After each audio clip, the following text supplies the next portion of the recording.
E hoje nós também vamos falar de uma parábola conhecida de Jesus, né? A parábola do rico e do Lázaro, né? A parábola do mendigo, o rico, o mendigo e a vida eterna. Então convido você a abrir sua Bíblia lá no Evangelho de Lucas, no capítulo 16, a partir do versículo 19, quando Jesus ele vai contar essa parábola, né?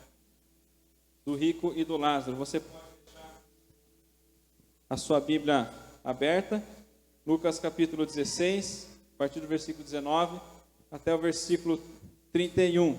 Se você já pelo menos leu essa parábola uma vez, talvez uma das coisas que você vai se deparar é com a desigualdade social.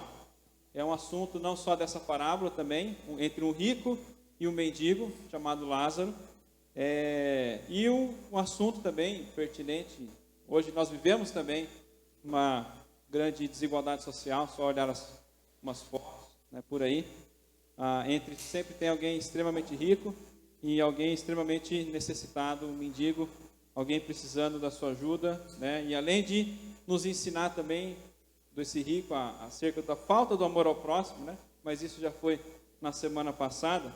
Mas se alguém leu essa parábola pelo menos uma vez na vida, ou se você leu ela de forma muito desapercebida, talvez você aplique essa parábola nesse contexto.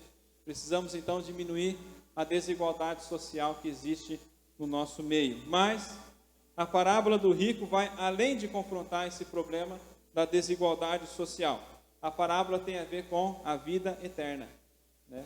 Com a vida eterna.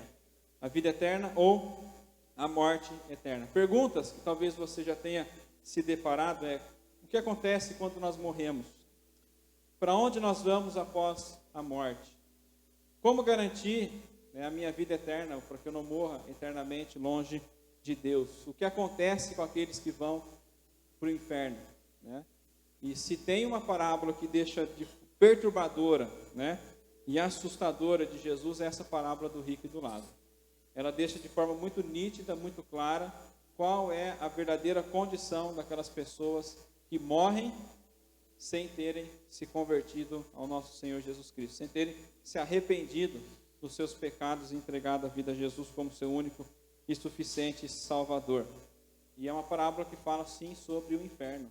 Não é assunto que a gente gosta de falar muito, né, mas é uma parábola que nos ensina sobre o inferno e as consequências terríveis das pessoas que vão para lá, o quanto elas estão sofrendo. E aliás, se você acha que o inferno não é um assunto bíblico, né, Jesus foi um dos que mais falou sobre o inferno, né?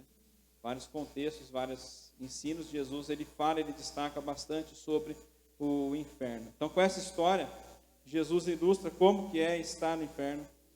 A parábola deixa claro que o inferno é a existência angustiante, cheia de remorsos, angústias, tormento incessante e ardente, a plena consciência sem esperança para sempre, eternamente. Ou seja, nessa parábola nós podemos aprender que a morte não é o final de tudo. A morte física do ser humano não é o final de tudo. É apenas, na verdade, o início, né, de uma nova existência, mas não é o final de tudo. Existe uma vida após a nossa morte. E a grande pergunta que você tem que responder nessa noite é de que lado você vai estar. Você vai estar do lado daqueles que estarão, de acordo com as palavras da parábola aqui, no seio de Abraão, no paraíso, no céu, gozando da presença do Senhor para todo sempre, ou você estará no tormento eterno, no inferno, separado para todo o sempre. Então, essa parábola nós podemos dividir basicamente em duas partes, né? A parte que trata sobre esta vida e a vida futura, a vida por vir, né? Então vamos começar, versículo 19 até o versículo 21, diz assim: Ora, havia certo homem rico que se vestia de púrpura e de linho finíssimo, e que se alegrava todos os dias com grande ostentação. Havia também certo mendigo chamado Lázaro, coberto de feridas, que ficava deitado à porta da casa do rico. Este desejava alimentar-se das migalhas que caíam da mesa do rico, e até os cães vinham lamber-lhes as feridas. Então até aqui é a vida o que acontecia nessa vida. Apesar de não ter muito claro, muito específico o contexto em que Jesus conta essa parábola do rico e do Lázaro, mas o contexto aqui, alguns ensinos anteriores de Jesus, ele vai dar algum indício sobre a riqueza. Por exemplo, no próprio capítulo 16 de Lucas, a partir do versículo 11, nós temos o ensino de Jesus que diz o seguinte: portanto, se vocês não forem fiéis na aplicação da riqueza injusta, quem lhes confiará a verdadeira riqueza? Se vocês não são fiéis na aplicação do que é dos outros, quem lhes dará o que é de vocês? Nenhum servo pode servir a dois senhores, porque irá odiar a um e amar o outro, ou irá se dedicar a um e desprezar o outro. Vocês não podem servir a Deus e a riqueza. Então ele fala de riqueza aqui. Também no versículo 14, Jesus diz: os fariseus que eram avarentos ouviam tudo isso e zombavam de Jesus. Então, no contexto, de certa forma, Jesus está dando indícios sobre a riqueza aqui, alguma advertência sobre a riqueza. E logo em seguida ele fala aqui dessa parábola do rico e do Lázaro. E nessa parábola Jesus ele começa apresentando um homem rico. Mas, de acordo com as descrições de Jesus aqui, este homem não é apenas um homem rico. Ele é um homem imensamente rico. Ele pertencia à classe dessas pessoas em que a gente poderia usar aquela expressão: aquele camarada é podre de rico. Ele era muito rico.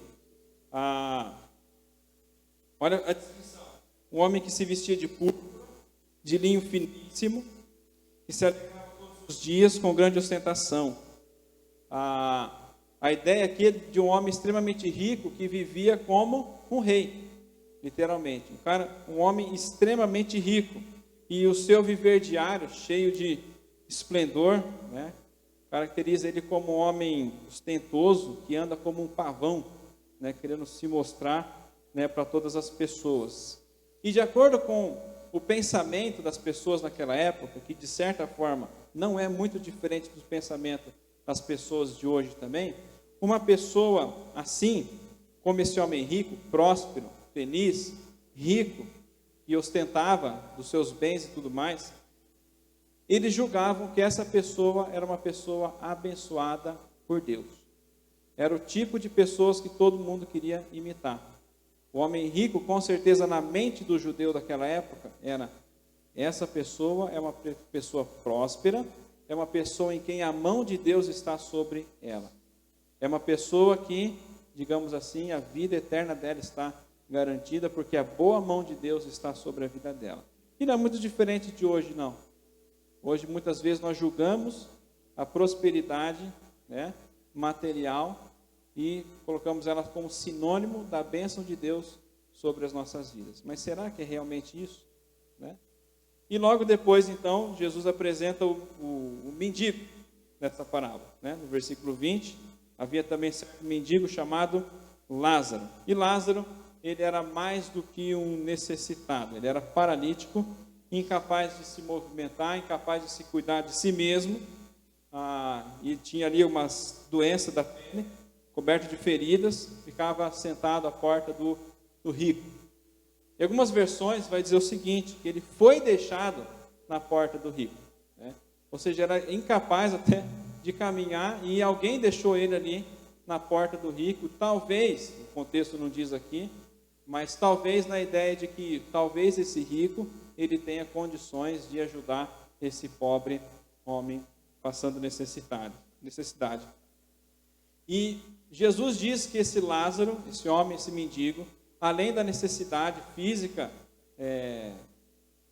principalmente física aqui dele, a doença, a falta de recurso, tudo, pobre, extremamente pobre, também fala aqui que os cães vinham e lambiam as feridas.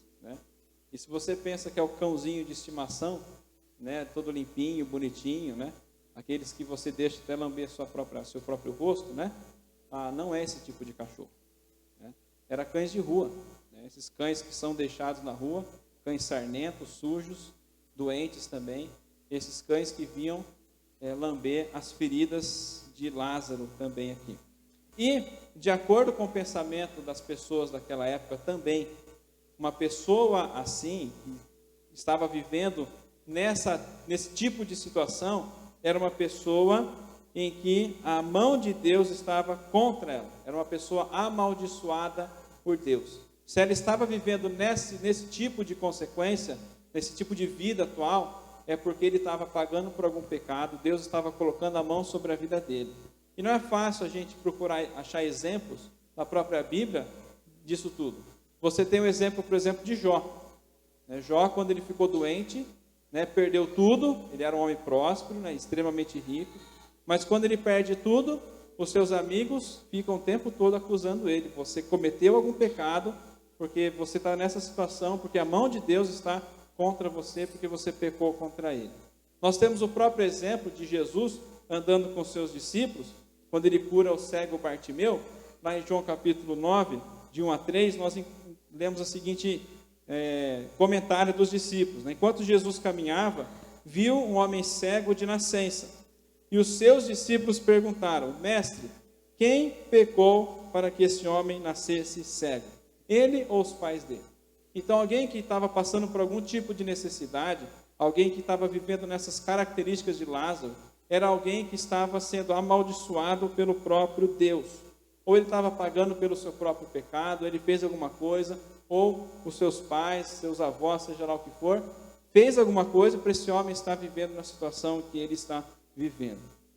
Desses dois personagens, na mentalidade do judeu, era o Lázaro, o mendigo, que merecia ir por inferno. Na sua opinião, a opinião deles, Lázaro era tão abominável quanto a circunstância da vida em que ele estava vivendo. Mas algo que nos chama a atenção nessa parábola aqui, que alguns até questionam se realmente é uma parábola ou uma história realmente que Jesus contou. Eu creio que é uma parábola, mas é que nessa parábola, e é a única parábola que Jesus conta, em que ele menciona o nome de uma pessoa. Em todas as parábolas, você vê o bom samaritano, mas a gente não sabe o nome dele. O servo impiedoso, a gente não sabe o nome dele também. Mas o único personagem das parábolas de Jesus que nós sabemos o nome é esse mendigo. E o nome dele é Lázaro. Isso é extremamente significativo no nosso entendimento dessa parábola. Mas em seguida, esses dois vão para o caminho que um dia todos nós seguiremos. Eles passam pela morte. E nós nos deparamos aqui com a segunda parte, a parte talvez mais interessante e mais cheia de dúvidas que nós temos nessa parábola. A vida no porvir, a vida após a morte. Versículo 22 diz o seguinte: E aconteceu que o mendigo morreu e foi levado pelos anjos para junto de Abraão. Morreu também o rico e foi sepultado. No inferno, estando em tormento, o rico levantou os olhos e viu ao longe Abraão e Lázaro junto dele. Então, gritando, disse: Pai Abraão, tem misericórdia de mim e mande que Lázaro molhe a ponta do dedo em água e me refresque a língua, porque estou atormentado nesse fogo. Mas Abraão disse: Filho, lembre-se de que você recebeu os seus bens durante a sua vida, enquanto Lázaro só teve males. Agora, porém, ele está consolado aqui, enquanto você está em tormentos. E além de tudo, há um grande abismo entre nós e vocês, de modo que os que querem passar daqui até vocês não podem, nem os de lá passar para cá. Então o rico disse: Pai, peço que mande Lázaro à minha casa paterna, pois tenho 5 irmãos, para que lhes dê testemunho, a fim de que não venham também para este lugar de tormento. E Abraão respondeu: Eles têm Moisés e os profetas, ouçam-nos. Mas ele insistiu: Não, pai Abraão, se alguém dentre os mortos for até lá, eles irão se arrepender. Abraão, porém, lhes respondeu: Se não ouvem Moisés e os profetas, também não se deixarão convencer, mesmo que ressuscite alguém dentre os mortos. O choque dessa parábola aqui é essa grande inversão.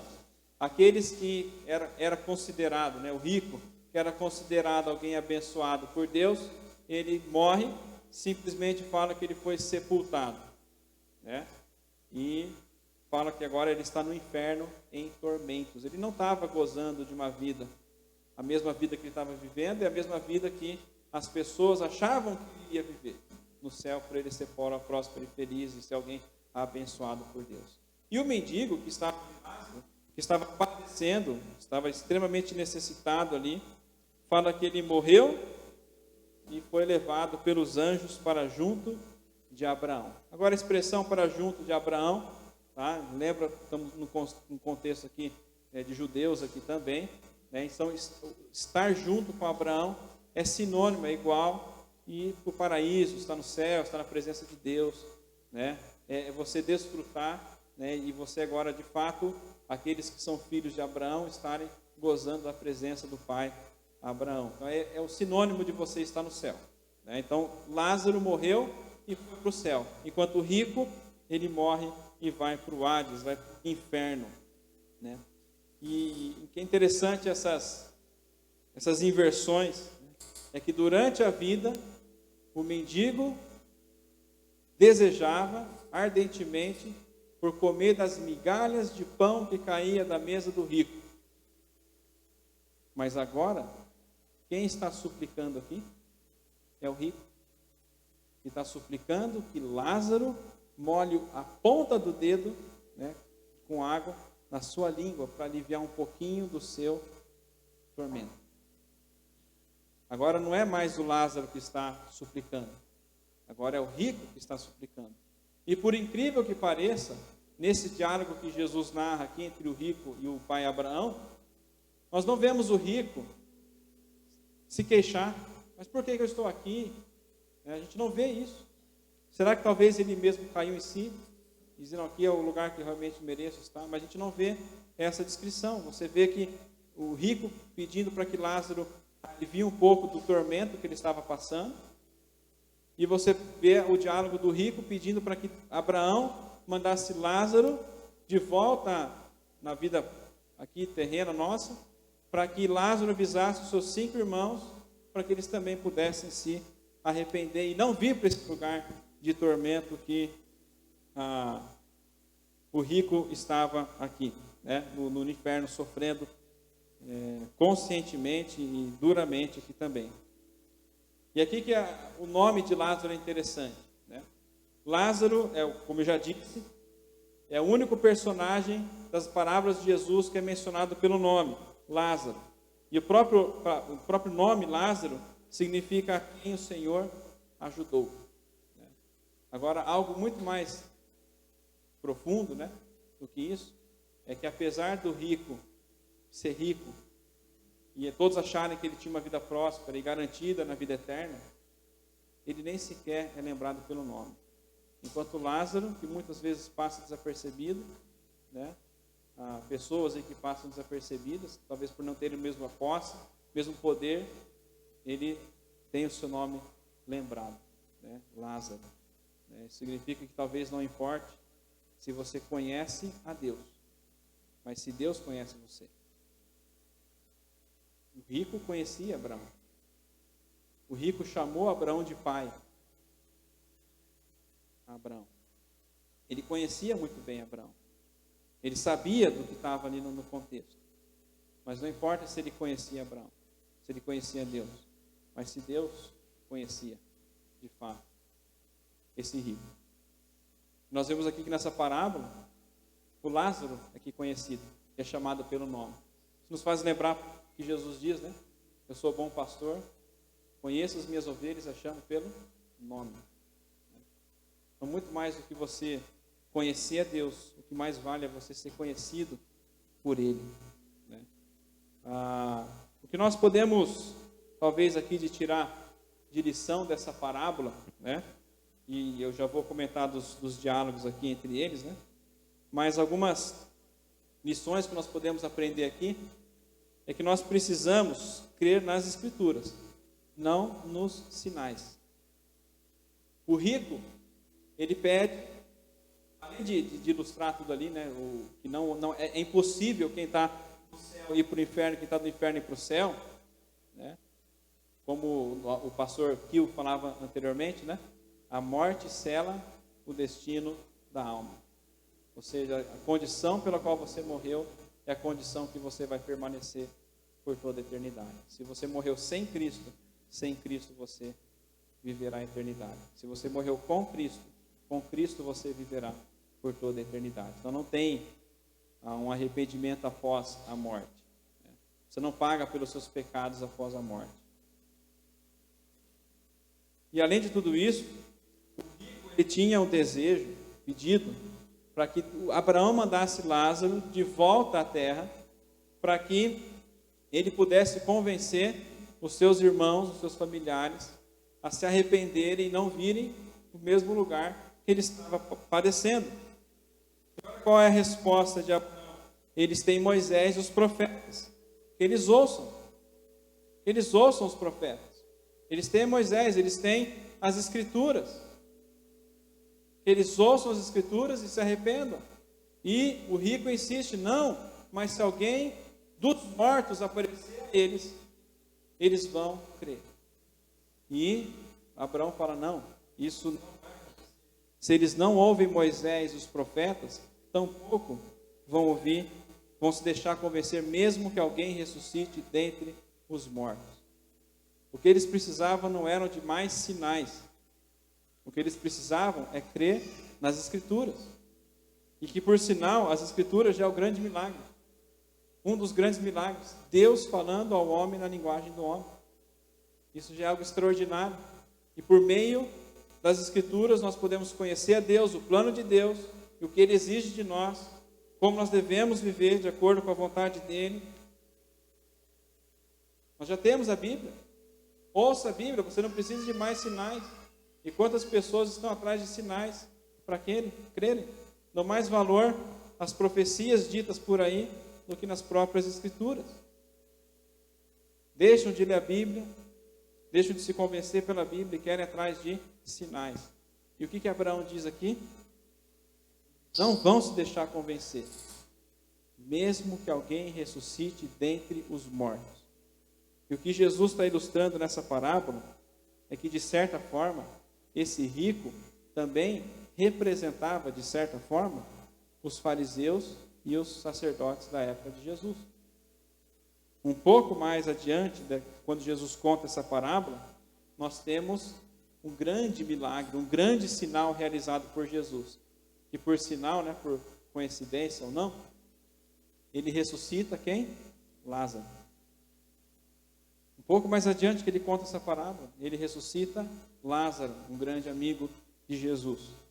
Mas o resultado, alguns creram, ficaram cheios de temor, mas os líderes religiosos começaram a conspirar com mais intensidade, buscando matar a Jesus.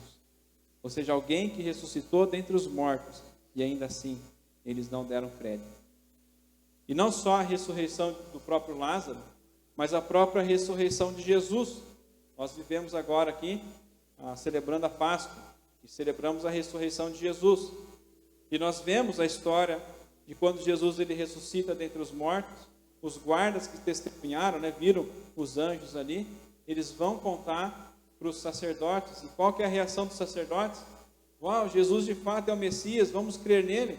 Não, Jesus, o próprio Cristo, eles crucificaram, viram ele morto, viram ele sepultado, lacraram o túmulo dele, receberam o testemunho dos guardas, e veio o anjo do céu que Jesus ressuscitou dos mortos. O que eles fizeram? Subornaram os guardas para espalharem uma mentira, dizendo que os discípulos vieram e renderam os guardas e roubaram o corpo de Jesus e estão pregando por aí uma fake news.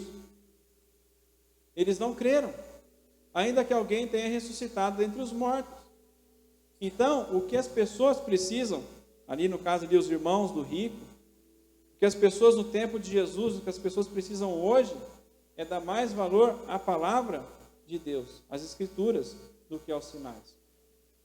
O próprio Jesus disse, olhar para as Escrituras, porque elas dão testemunho de mim, elas falam a meu respeito, e elas são suficientes para que todo homem possa ser salvo. Então, essa é uma lição que nós aprendemos aqui dessa parábola. Temos aqui também, pelo menos 4 erros contemporâneos, e talvez não só, é o erro daquela época, mas também o erro de hoje também, que nós podemos ser confrontados por meio dessa parábola. O primeiro é a teologia da prosperidade, que vai ensinar basicamente que bênçãos materiais é sinônimo da bênção de Deus. Né? Se você tem mais, é porque Deus está te abençoando. Se você está na pendura, é porque Deus não está te abençoando. Ou você não tem fé suficiente. Né? Ora, a gente vê aqui um homem extremamente rico, vivendo luxuosamente, que apesar de ter uma vida próspera, era próspera materialmente, mas não era próspera financeiramente. Tanto que depois da morte dele, ele não era próspero espiritualmente. Né? Eu inverti alguma coisa. Não? Joia. Falei a mesma coisa, né? Me perdoe. Ele era próspero materialmente, mas não era próspero espiritualmente. Né? Então, obrigado. Então, tanto que depois da morte dele, para onde ele vai? Para o Hades. Aquele que julgavam, né, ter a mão de Deus sobre a vida dele, alguém que fosse abençoado por Deus, ele vai para o inferno.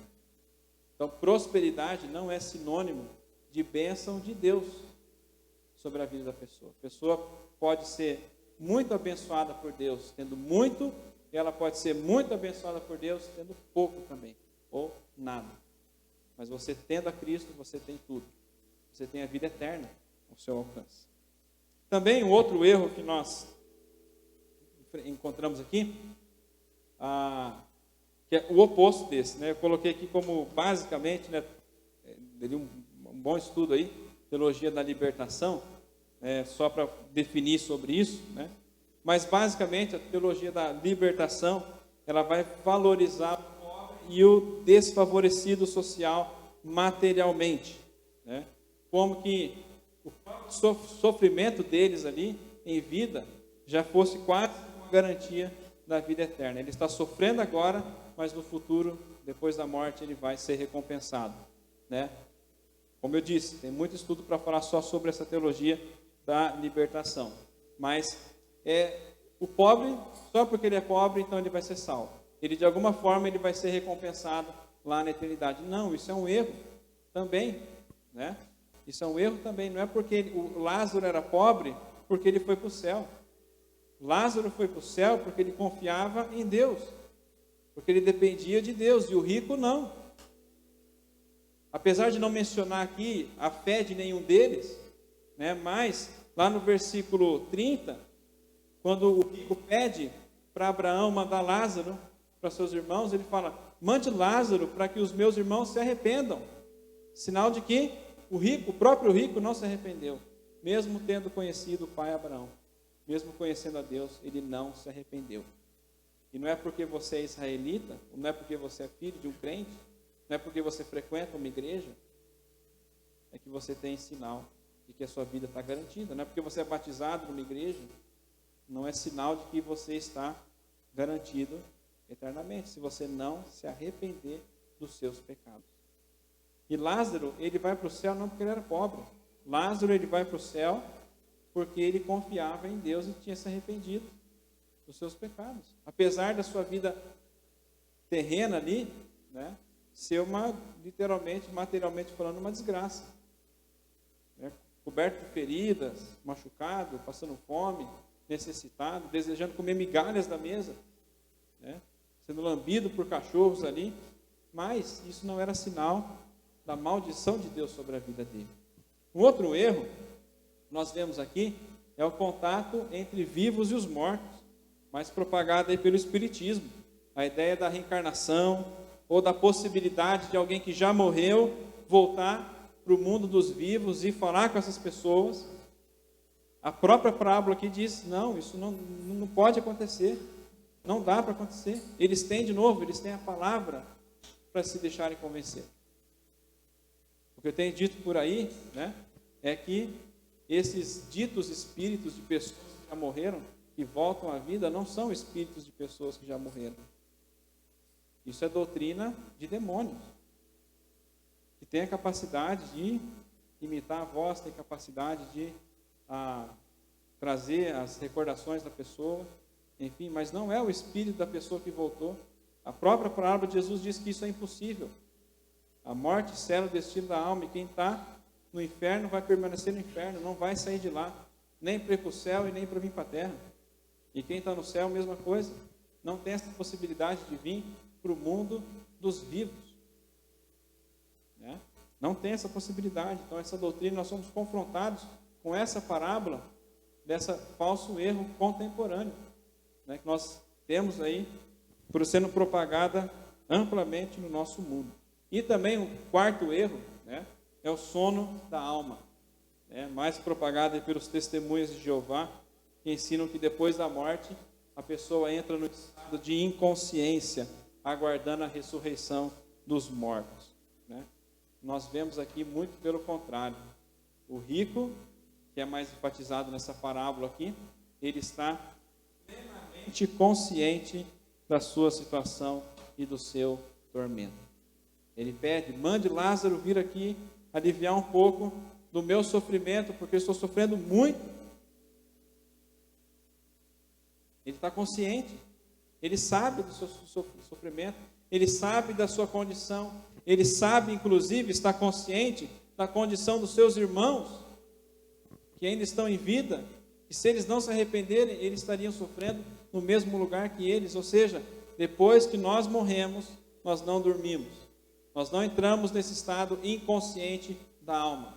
Nós estamos muito bem conscientes e já desfrutando do tormento do inferno ou desfrutando do gozo da vida eterna junto ao nosso Senhor Jesus Cristo. As pessoas que já morreram, elas não estão dormindo, mas elas estão plenamente conscientes e já estão sofrendo ou gozando da vida eterna junto com Cristo. E, mais uma vez, a morte, nós entendemos essa parábola aqui, que a morte não é o fim de tudo. A morte física não é o final da nossa história. E depois da nossa morte, começa uma outra história, ou, melhor dizendo, não é que comece uma outra história, né? Temos continuidade, né, da nossa história, mas num outro nível, né? Não mais terreno, físico, mas agora espiritual. Nós não deixamos de existir, mas a nossa vida continua após a morte. E a grande pergunta é, que você precisa responder hoje: onde você estará? De que lado você estará? Na vida eterna ou da morte eterna? Lembra que o rico, ele era um judeu, ele conhecia Abraão, chamava Abraão de pai, achava que estava garantido, mas na verdade nunca, de fato, havia se arrependido dos seus pecados. Isso nos lembra de uma outra parábola de Jesus, nós vamos contar mais para frente ainda, mas ainda nessa sequência, quando Jesus lá, no julgamento final, ele vai separar as ovelhas dos bodes. E o que ele vai falar para os bodes? Afasta-se de mim, eu nunca os conheci. E aí o que os bodes vão falar? Mas como? Em teu nome nós profetizamos, em teu nome nós expulsamos demônios. Jesus diz: não, aparte-se de mim vocês que praticam a iniquidade, eu nunca os conheci. Então, de novo, irmãos, não é o quanto você conhece a Deus, não é o fato de você estar numa igreja, frequentando uma igreja, ser membro de uma igreja, ser filho de crente e achar que a sua vida eterna está garantida só por isso. Se você não crê somente em Jesus Cristo e se arrepender dos seus pecados. Essa é a mensagem da salvação. Esse é o desafio que Pedro faz na sua pregação lá em Atos capítulo 2. Arrependei-vos e crede no Evangelho. E isso tudo nós não precisamos de sinais para crermos nisso. A própria Bíblia nos diz. E o que a Bíblia diz? Lá em Romanos capítulo 3, de 10 a 12, a Bíblia diz: como está escrito, não há justo nenhum sequer, não há ninguém que entenda, não há ninguém que busque a Deus, todos se desviaram e juntamente se tornaram inúteis, não há ninguém que faça o bem, nenhum sequer. Ou seja, mais para frente, 3:23, ele vai dizer: todos pecaram estão separados da glória de Deus. Isso que a Bíblia afirma a nosso respeito. Todos pecaram. Todos estão separados da glória de Deus. Não há um justo, nenhum sequer. Não há ninguém que faça o bem. Não há ninguém que é merecedor pelas suas próprias obras de ter a sua vida eterna garantida. Porque nós estamos manchados pelo pecado. Isaías diz que os nossos atos de justiça são trapos de imundícia. O melhor que nós podemos oferecer para Deus é trapo de imundícia. Porque está tudo contaminado pelo pecado. O pecado contaminou o homem todo. E a Bíblia diz também, lá em Hebreus 9, 27, e assim como aos homens está ordenado morrerem uma só vez, vindo depois disso o juízo. Ou seja, mais uma vez, a morte sela o destino da alma. Se você está protelando para tomar essa decisão, o tempo é hoje, é agora. Você não sabe o que vai acontecer com a sua vida. Se você está brincando de cristianismo, de ser cristão até agora, é hora de você repensar. Será que de fato eu me arrependi dos meus pecados? Será que eu estou na igreja, mas eu sou de fato um filho de Deus? Será que eu conheço a Deus, mas será que Deus me conhece? Será que eu faço parte da família de Deus? Porque depois que você morrer, literalmente, já era. Lembra, acho que até comentei com os irmãos, uma frase, que eu conheça muito bem a pessoa, e eu tenho certeza, né, pelos frutos e da profissão de fé dela, que ela é uma cristã, mas uma frase que eu nunca mais digo, né? Às vezes a gente diz isso só para consolar a pessoa, né, que perdeu um ente querido, né? Alguém anuncia, né, e aí que alguém faleceu e você fala, mas agora ele descansou. É assim que a gente sempre fala? Será? Será que ele descansou? Ou será que os tormentos dele só começaram agora? É o que nós vemos na parábola do rico e do Lázaro. Depois da morte dele, ele foi direto para o inferno. E lá já sofria um tormento eterno. Será? Será que a pessoa que faleceu ela está descansando? O crente está descansando. O crente está no gozo eterno, junto de Jesus Cristo. Mas a pessoa, quando ela morre, ou começa o sofrimento dela definitivo, para sempre, ou o gozo dela. Hebreus diz, ao homem está determinado a morrer uma só vez. Você não volta depois a viver de novo, você reencarna em outra vida, em outro, sei lá, pessoa, animal, bicho, seja lá o que for. Você morre apenas uma única vez. E depois dessa morte, você já vai enfrentar o juízo eterno. E você vai enfrentar o grande juiz, com Cristo ou sem Cristo? Essa é a pergunta, é isso que a Bíblia diz. Mas a Bíblia diz também, lá em Romanos 3, 20 e 24, porque ninguém será justificado diante de Deus por obras da lei, pois pela lei vem o pleno conhecimento do pecado, sendo justificados gratuitamente por sua graça, mediante a redenção que há em Cristo Jesus. Nós somos pecadores, não há um justo, nem um sequer, portanto, nós não somos justificados, perdoados dos nossos pecados, porque somos bons, porque fazemos o bem. Não, nós somos justificados gratuitamente pela graça de Deus, um favor imerecido, mediante não as minhas boas obras, mas mediante a redenção que há em Cristo Jesus, porque como diz Pedro, lá em Atos 4:12, e não há salvação em nenhum outro, porque debaixo do céu não existe nenhum outro nome dado entre os homens pelo qual se importa que sejamos salvos. É só no nome de Jesus, é só por meio dele, daquilo que ele fez na cruz, que você pode ter o seu perdão definitivo e você poder gozar a vida eterna.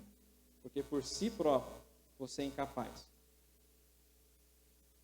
Se você ainda não tomou essa decisão por Cristo, eu quero confiar em Cristo para minha salvação eterna,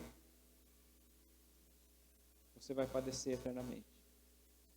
Porque também, o que a Bíblia diz, Jesus diz lá em 3, 16 e 18, os versículos mais conhecidos da Bíblia.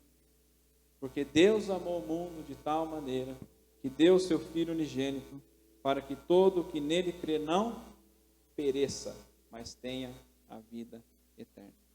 Então Deus, ele deu o seu Filho, para que todo o que nele crê não pereça, não vá para o inferno como o rico foi, mas tenha a vida eterna.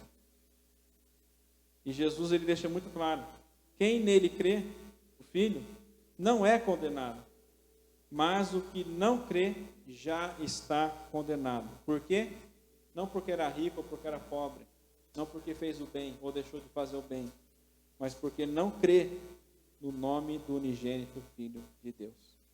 Essa é a única condição para você mudar o seu status, para ser um filho de Deus e você ter a sua salvação eterna garantida. E é isso que a parábola diz.